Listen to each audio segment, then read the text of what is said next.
Okay, hello everyone. Welcome to Being Patient Perspectives. I'm Deborah Kahn, founder of Being Patient.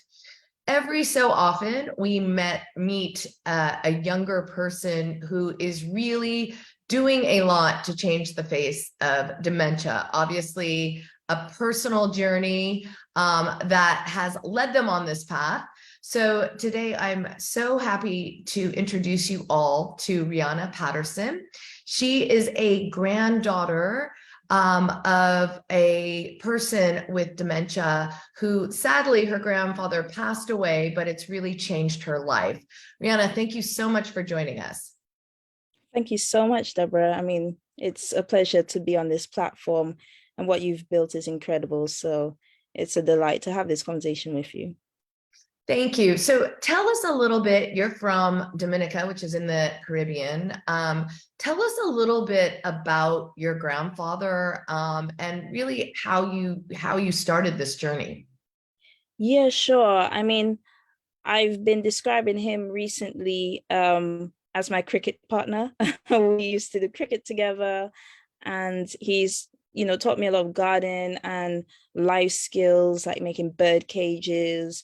And he was really much a father figure to me because my own father passed away when I was really young. So, he's been very instrumental in my upbringing. I think I've been raised by my grandparents mainly, and, with the support of my mom as well. And yeah, he was a quiet man, but very much a peacemaker of the family as well. So yeah, when we lost him, it really kind of, you know, I guess there was a disfragment in the family. Could really feel that his presence was no longer there, and we all felt the loss. What was how old were you when he first started to show signs of dementia? I was 16 at the time, and it kind of ranged from him expressing that there's a leak in the house, which is quite normal. There are always leaks in the house and so forth, but it was quite occurrent. And we kept checking, and there was no leak. So that was one kind of sign, but I didn't identify that as a sign as yet until he was bringing me to school one day, and there was a dog in the road, and he almost kind of crashed in the dog, and he started ruminating on that experience. So we then started to think about, okay, there is a cause for concern. He's ruminating, which he doesn't do. And then also, he's never had an accident in his life ever. So just to kind of lose control of the steering wheel was also an alarm sign for us as well. Yeah, I can't those early signs appear for all of us and in different manifestations. And as much as you know about dementia now, but looking back at that time, you probably didn't know much about dementia, right? So you must have thought, oh, I'm just did when did you make that connection with him? I didn't make the link to dementia until he was hospitalized.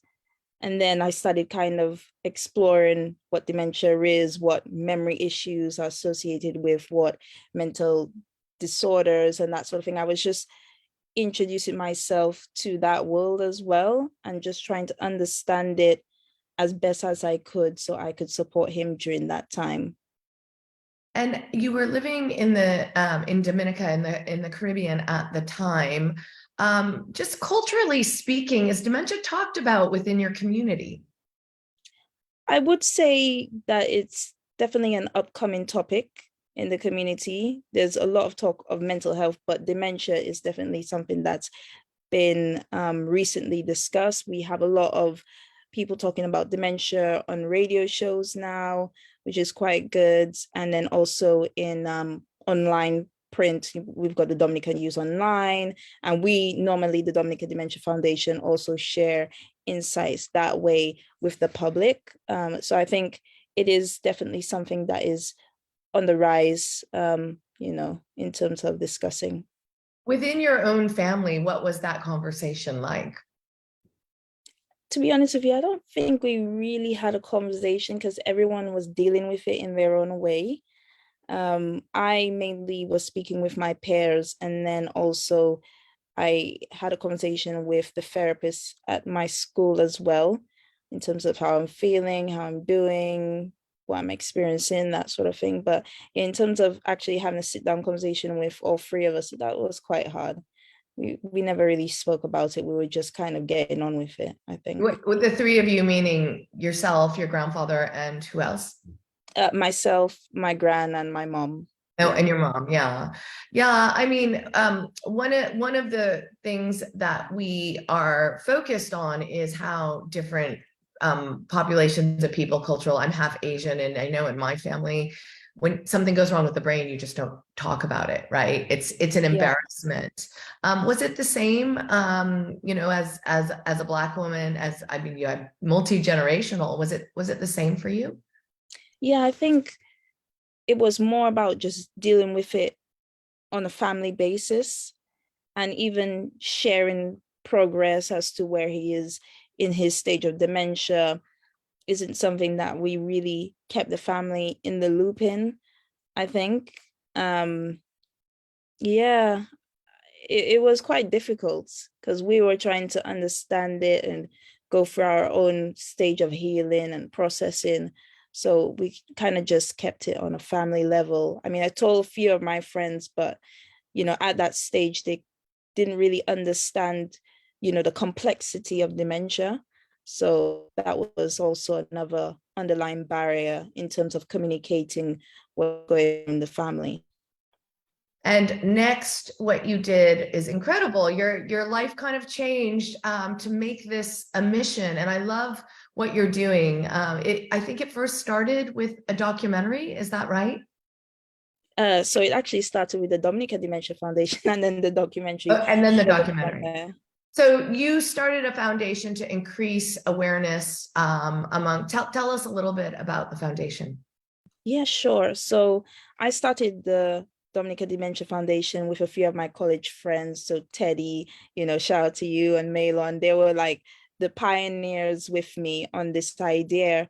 I had to just kind of create a community where all the people are acknowledged, celebrated, we can share resources. And I kind of banked all of the aims of the Dementia Foundation based on my own personal experiences. I wanted people to know more about dementia because I didn't know a lot about dementia. I wanted families to be supported because I didn't feel like my own family was supported. And then we didn't have research that we could pull and say, okay, this is research on dementia in Dominica. So I wanted to contribute in that area to have, localized research on dementia.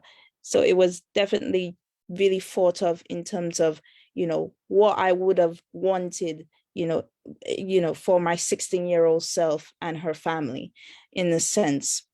And then since then it was young people, so it was youth led. And then I just kept with that model. I felt like it needs to continue to be youth led, to have that intergenerational approach, young helping old helping young. And there's so much that we can learn from each other when we have a space like that.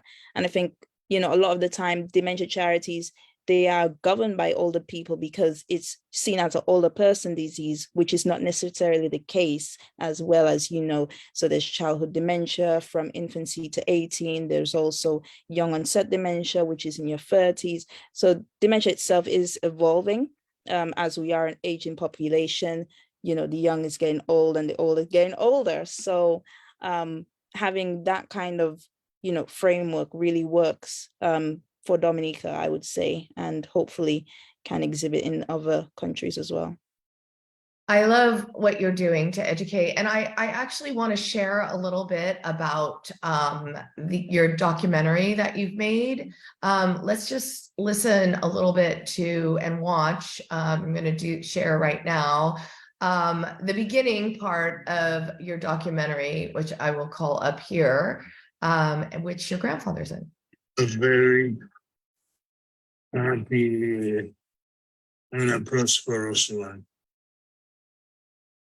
And hope to see you sometime in the near future.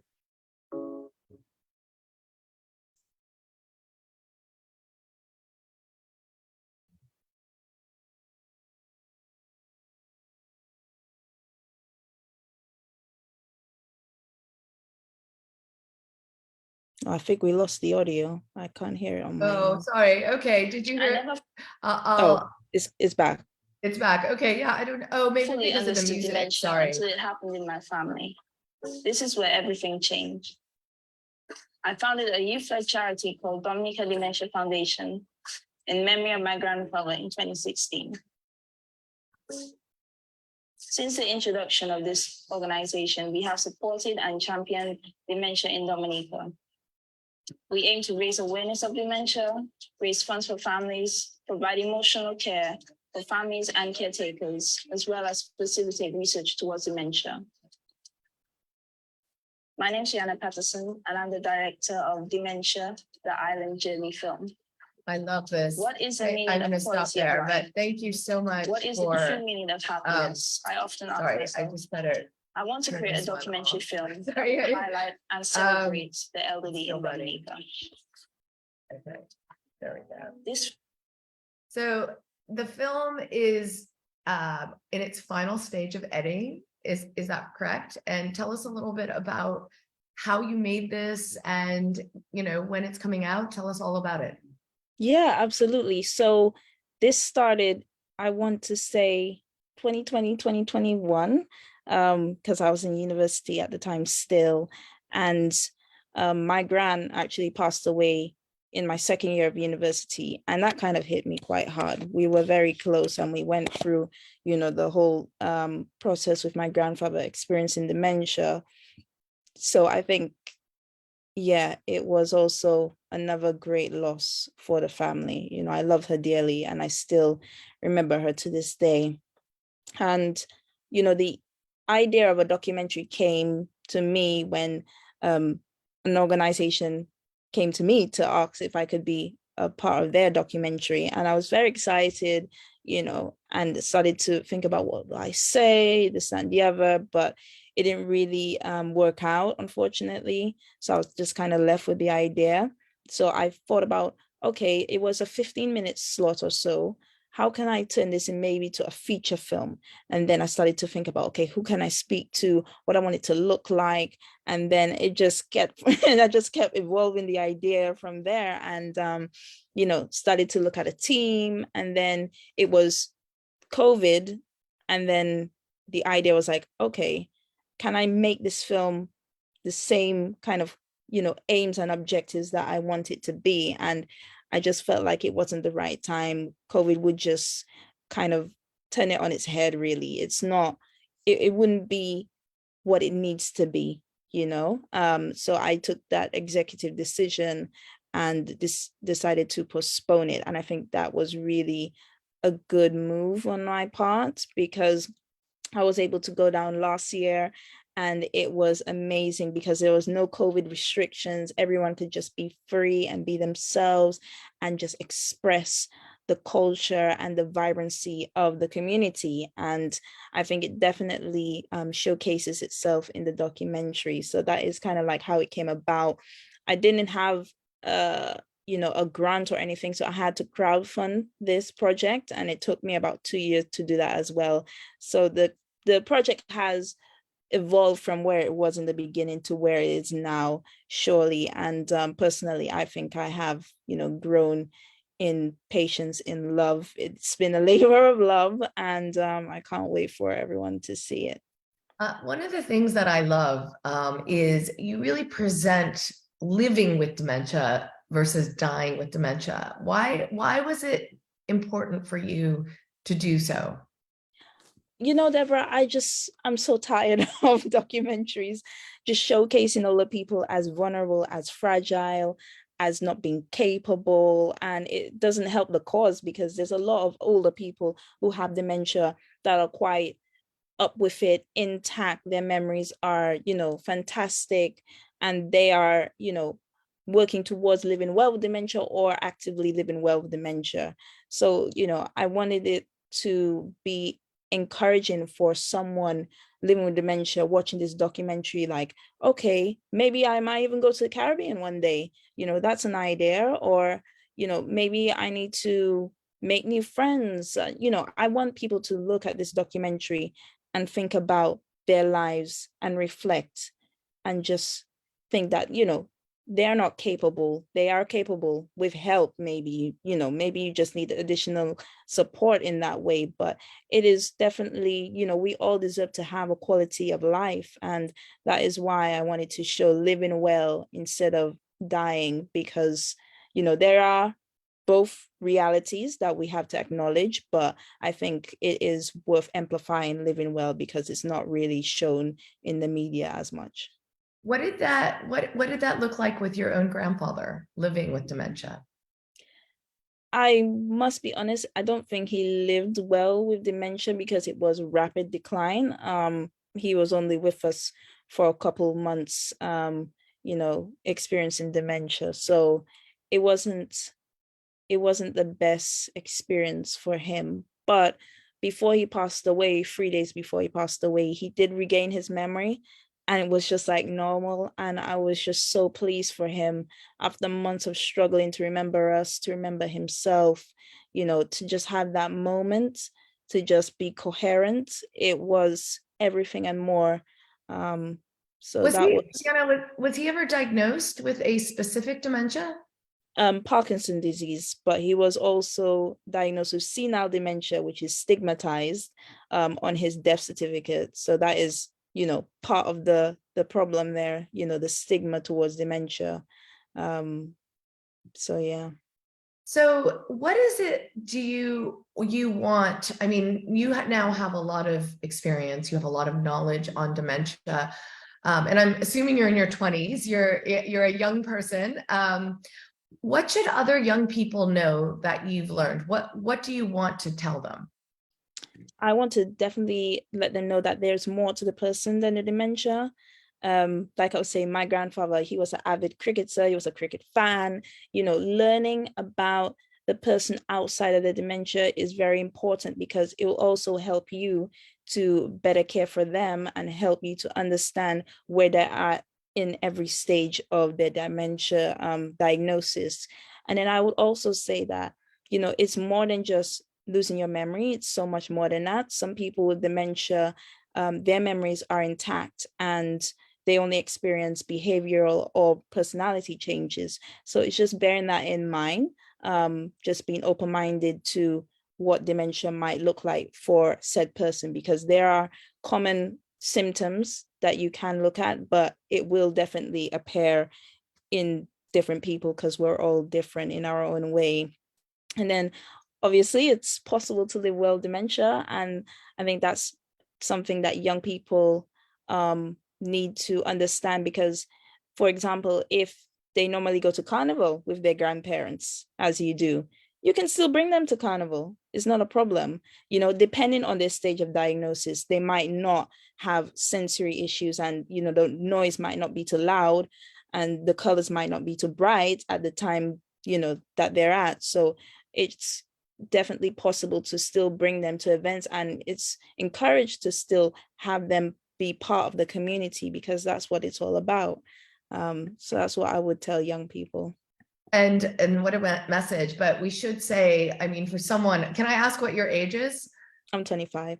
Okay, at 25 years old, you've started a dementia organization. You produced a documentary about your grandfather, about dementia, and you even won an award. You live in the UK now, and you won the Queen's Young Leader Award in 2017, which is amazing. And now you're going on to do your master's. Tell us a little bit about that. Yeah, absolutely. So I'm currently on the works in pursuing a master's degree in dementia at UCL this September. I'm currently crowdfunding actually to finance this degree. So if anyone wants to support, share it, or contribute in some way, then they can find the GoFundMe page by typing in #SendRiri to UCL on Google, and they should find the link on the first page or something like that. So yeah, we can post. I'm very excited about that because it will definitely establish me as a dementia professional, so I can continue to take on research positions, so I can look at dementia on a global context, because that's the end goal for me, to just make this world dementia friendly. It's quite amazing how much you've done at such a young age. Before we go, just tell us something about since you've started the foundation in the Caribbean where you're from, what's the most rewarding thing that has happened? I think when we did arts and dance therapy, I really enjoyed that, and so did the older people. We've done a lot of care home visits over the years, and one of them was the dance and art therapy, and you just see people light up, they enjoyed it. And then we did Christmas carols, and then there was this one lady, she had like every song request that you could not think of. She came with, let's sing this, let's sing that, and then we would sing, and the place would just fill up with joy. And then it's just amazing to see, the intergenerational link that I was discussing earlier on, how impactful it can be in just brightening someone's day, someone's mood. And like I also, tell people, they might not remember us, tomorrow in the next 5 minutes, but they will hold on to that emotion of happiness and joy. And that is worth something. So yeah, it was just a really beautiful thing to experience with everyone. Rianna Patterson, you are amazing. Thank you so much for sharing your story with us. And I can't wait to see the documentary. If, and hopefully, and I'm sure actually you're going to have a lot of influence on people in their 20s, or to think, twice about how to engage with their loved one, a grandfather, a father, a mother. So thank you so much for sharing your story. And we'll post the link to your crowdfunding. As if anyone wants to give Rianna support, I mean, she's proven she deserves it. So thank you so much for sharing your story. And we'll also link to it so people can find you. Excellent. Thank you so much for speaking with me. It's been a pleasure. So if you want to know more about Rianna or other guests who are having, don't forget to sign up for our newsletter on beingpatient.com. We have all of the talks posted each week. We let you know about in our newsletter. If you guys have any ideas for anyone you want us to interview, send it to us. We're open to experts or patients, caregivers. But thanks everyone for watching, and we'll see you next time.